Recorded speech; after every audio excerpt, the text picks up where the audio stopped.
आपका बहुत बहुत स्वागत है जी। धन्यवाद। चौपाल विधानसभा क्षेत्र में कॉलेज का मुद्दा काफ़ी ज़्यादा गर्म हो गया है और यहाँ एक स्ट्रीम जो थी वो बंद कर दी है सरकार ने इस पर। और कॉलेज जो है बंद होने के कगार पर है और लोग ज़्यादा परेशान हैं। आप क्या कहेंगे इस पर? देखिए, कॉलेज का मैंने कल ही आपके माध्यम से देखा चौपाल के लोगों का इंटरव्यू। और लगता है शायद एक कोई सब्जेक्ट यहाँ पे बंद होने की बात वाणिज्य विभाग की बात वाणिज्य करें विभाग। शायद।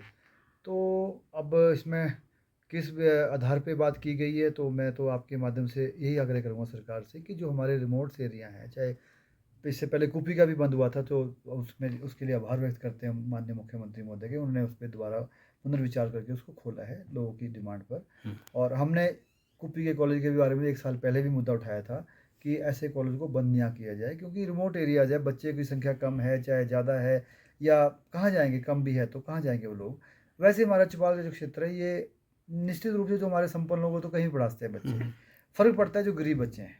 अब चौपाल का मतलब चौपाल हेडक्वार्टर है, चौपाल का मतलब इसके दाएँ-बाएँ के जो बेचारे हमारी पंचायतों के लोग हैं, जो नहीं शिमला तक जा सकते हैं, नहीं कहीं और जा सकते, तो उनके लिए अगर यहाँ पे हमारे जो भी क्या कहते हैं सब्जेक्ट्स हैं, जितने होंगे तो उनको फ़ायदा देने के लिए मेरे हिसाब से सरकार को रिमोट एरिया में ये राहत देनी चाहिए। अगर आपका कोई ऐसा पैमाना है भी, कोई मानो आपने कोई हिमाचल लेवल पे कोई ऐसा बनाया है कि चाहे वो स्टूडेंट की संख्या है, चाहे वो मतलब जो भी आपने रखा है, कम से कम जो रिमोट एरिया है, हार्ड एरियाज़ है, चौपाल है, दुर्गम क्षेत्र हमारे हैं, इन जगहों पे सरकार को मैं यही निवेदन करूँगा कि इन चीज़ों में थोड़ी राहत दे और इन चीज़ों को कम से कम प्रायोरिटी बेस पे दोबारा अगर आपने ऐसा विचार किया है, तो मैं आपके माध्यम से यही निवेदन करूँगा सरकार से, यहाँ की जनता की ओर से भी कि कृपया करके अगर आपने ऐसा किया तो दोबारा इसको बहाल किया जाए और यहाँ पर जो भी स्टाफ की कमी है या बिल्डिंग की भवन निर्माण होने की बात है, वो भी की जाए, ताकि तभी यहाँ पे स्टूडेंट आएँगे जब यहाँ पे थोड़ा इंफ्रास्ट्रक्चर होगा,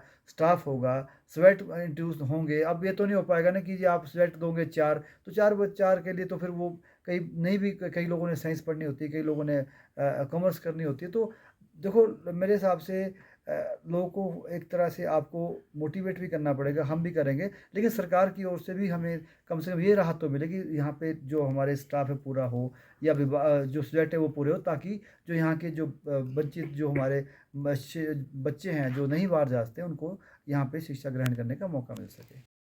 चौपाल की जनता की अल्ट्रासाउंड की मांग पूरी हो गई है। आप इसको कैसे देखते हैं? इससे किस तरह का सुधार आएगा? देखिए, कोई चीज़ आई है उसका हम सब स्वागत करना चाहिए, वेलकम करना चाहिए। जो अ, विपक्ष का मतलब ये नहीं कि हर एक चीज़ को आप कोसना ही है सरकार को। जहाँ काम हुए, जहाँ कोई अगर राहत मिली, उसके लिए सरकार का धन्यवाद भी करना चाहिए और ख़ासकर उन सब लोगों का धन्यवाद भी करना चाहिए जिन लोगों ने इन मांग को उठाया है। चाहे वो पक्ष है, चाहे विपक्ष है, चाहे वो कोई हमारे सोशल एक्टिविस्ट है, मीडिया वाले या कोई भी है, आम लंग भी, चाहे प्रधान लोग हैं, चाहे हाँ, आप मीडिया वाले बंधु को भी मैं धन्यवाद करता हूँ जिनके माध्यम से ये आवाज़ हमारी सरकार तक जाती है। और सरकार ने अगर उन चीज़ों में राहत दी है, चाहे डॉक्टर के स्टाफ कुछ आए हैं या यहाँ पर अल्ट्रासाउंड की मशीनें आई हैं, तो निश्चित रूप से इसके लिए थोड़ी राहत अगर मिली है, तो मैं ये चाहूँगा कि कम से कम ये सिर्फ मशीन तक सीमित ना रहे, मशीन के लिए स्टाफ भी प्रोवाइड हो जाए, ताकि उसका राहत लोगों को मिल सके। मेन तो लोगों को राहत देने का मकसद है। इसमें राजनीति करने का तो मेरे हिसाब से कोई मकसद मेरा तो कम से कम नहीं रहता है। मैं पिछले बारी भी आपको इंटरव्यू दिया, उसमें भी ये कहा कि जो स्वास्थ्य सुविधाएँ हमारी, चाहे चौपाल है, निरवा है, कुपी हमारे हेडक्वार्टर है ये, कम से कम यहाँ पे अल्ट्रासाउंड लेवल की चीज़ें या एक्स-रे लेवल की चीज़ें, छोटे-मोटे एक्सीडेंट गिर जाते हैं, कई बार चोट लग जाती है, तो इस लेवल की चीज़ें हमारे हेडक्वार्टर में हों। हाँ, चलो बड़ी चीज़ों में तो समय लगता है, हम नहीं कहते एकदम आप इसको शिमला जैसा ही यहाँ बना दीजिए, तो हम चाहेंगे इन फ्यूचर में कोई ऐसा भी यहाँ पे बने हॉस्पिटल। लेकिन कम से कम जो हमारे 3 हॉस्पिटल मेन है, खासकर चौपाल, निरवा, कुपी इस ज़ोन में आते हैं, तो इसमें इतनी स्ट्रेंथन ज़रूर दिया जाए इन हॉस्पिटल्स को कि ताकि इसके माध्यम से हमारे जो छोटे-मोटे उपचार हैं यहीं पे सुनिश्चित किया जा सके। और जो किया है सरकार ने उसके लिए चाहे वो माननीय मंत्री ने किया है, चाहे मुख्यमंत्री महोदय ने किया है, उन सब का भी, और जिन्होंने ये माँग को उठाया उन सब का भी मैं आभार व्यक्त करता हूँ कि आप सबके माध्यम से ये चीज़ें आई हैं। इस तरह ही जागरूक रहें और अपनी आवाज़ को उठाते रहें, चाहे ताकि चौपाल के विकास को हम आगे बढ़ाने में अपना सबका योगदान मिलता रहे। चौपाल में पर्यटन किसी भी तरफ आगे नहीं बढ़ रहा है और अतीत में बहुत बड़ी-बड़ी बातें हुई और राजनेता भी जो है इस पर हमेशा चर्चा करते रहे और बहस का मुद्दा बना रहा। जी। लेकिन ज़मीन पर जाकर देखा जाए तो चौपाल में पर्यटन नाम की कोई चीज़ आज भी नज़र नहीं आती है। आप इसको कैसे देखते हैं? लोग काफ़ी ज़्यादा इस बात को चाह रहे थे। देखिए शर्मा, मैं इस बात पे पहले भी बहुत बात कर चुके हैं हम लोग कि चौपाल में अपार क्षमताएं हैं यहाँ पे पर्यटन की दृष्टि से। चाहे हमारे चौपाल पर पिछली बार ही हम भागवत में गढ़वाल में गए, इतना अच्छा पॉइंट है कि वहाँ भी अपने आप में एक रमणीक स्थल है वो। धार्मिक तो बना ही बना है, इसके अलावा भी वो टूरिज्म पॉइंट ऑफ व्यू से भी उसको अच्छा डेवलप किया जा सकता है। गढ़ाला तो आपके हमारे हेडक्वार्टर में ही हो गया पॉइंट, जो कि बहुत अच्छा, मतलब इसको यहाँ स्थानीय लोगों की मदद से, आप सबकी मदद से उसको सुधारा गया है। उसमें अभी बहुत गुंजाइश है, अभी सुधारने की बाकी है। इसी तरह चाहे हमारे वो सराह की बात है, चाहे वो आपके हल्दा जुब्बड़ है, चाहे वो क्या कहते हैं काकराधार है जोखड़ की तरफ, या ऊपर काला बाग है, या हमारे नेरवा में बौगधार है, क्या कहते हैं आपके ये जो दैया है, दैया में बड़ी चीज, मतलब हाई रीजन हमारी बहुत है। तालरा सेंचुरी है आपके थ्रोज में, उस दिन मैं बात कर रहा था, भूल गया था। तो ऐसी ऐसी कई जगहें हमारे पास है जहाँ पे हम इन चीज़ों को डेवलप करके अच्छी चीज़ें, मतलब टूरिज्म पॉइंट। पहले तो देखो समस्या थी सड़क की हमारी, अब सड़क भले ही कच्ची है, पक्की है, लेकिन पहुंच चुकी है। और ऐसी बात नहीं, टूरिस्ट आना भी पसंद करता है। अब मैं देख रहा हूँ कि शिमला की मूवमेंट मैक्सिमम नारकंडा की तरफ, कुमार सिंह की तरफ, या रोडू की तरफ, या रामपुर की तरफ निकल रही है, क्योंकि वहाँ एक तो NH है।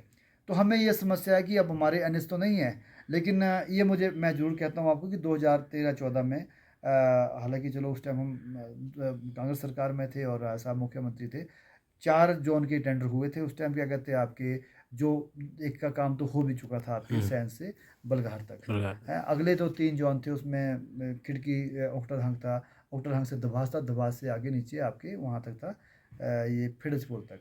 ये था अंडर CRF, ठीक है, सेंट्रल रिलीफ फंड के माध्यम से। उसमें पैसा भी था, सब कुछ था, लेकिन आपको बताइए यहाँ पे फॉरेस्ट ठीक है, समस्या काम करने में रहती है, वर्षों लग जाते हैं। क्योंकि आवाज़ उठाना अच्छी बात है, उठाओ, लेकिन प्रैक्टिकल भी होना पड़ता है कि प्रैक्टिकल में क्या व्यवधान आ रहे हैं हमें काम करने में, क्योंकि फॉरेस्ट से ROC लेना बड़ा मुश्किल काम है। अभी भी मैं समझ इसका शायद टेंडर होना है, इसका शायद FC क्लियर हो गया, जो रूनी से भी खिड़की बनना है। तो इसमें देख लो कम से कम 2-3 साल से लगे हुए, तब जाके इसमें अभी यहाँ पहुँचे। अभी टेंडर तो बनी प्रोसेस में गया कि नहीं गया, लेकिन इस पर शायद FC क्लियरेंस हुई है या चली हुई है।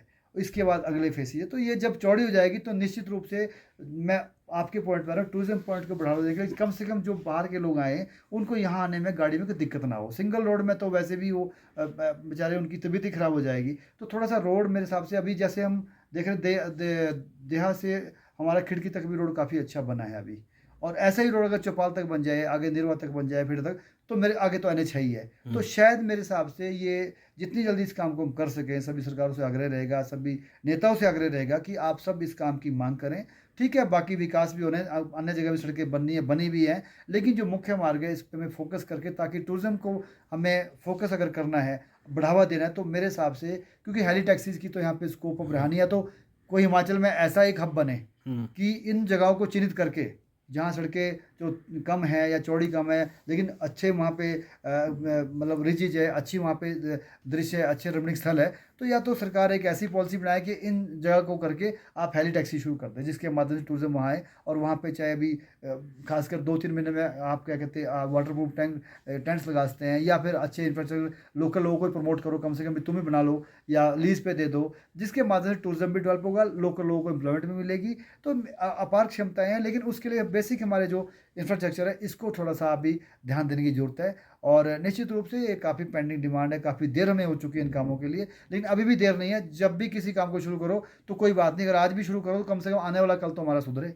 तो इस काम में फोकस करने की जरूरत है। मैं आग्रह करता हूँ आपके माध्यम से सरकार से भी, और यहाँ के सभी जो हमारे यहाँ के जो बात करने वाले, चाहे सोशल मीडिया के माध्यम से, चाहे आपके माध्यम से, चाहे हमारे प्रधान परिषद है, चाहे वो जिला परिषद है, चाहे BDC है, चाहे मेंबर साहिबान है, और हमारे जो दल भी हैं यहाँ पे काम कर रहे हैं किसी भी पार्टी के लिए, उन सब से आग्रह कि चौपाल के विकास के लिए बिना किसी राजनीतिक भेदभाव के, बिना किसी को कटाक्ष करते हुए आगे बढ़ें।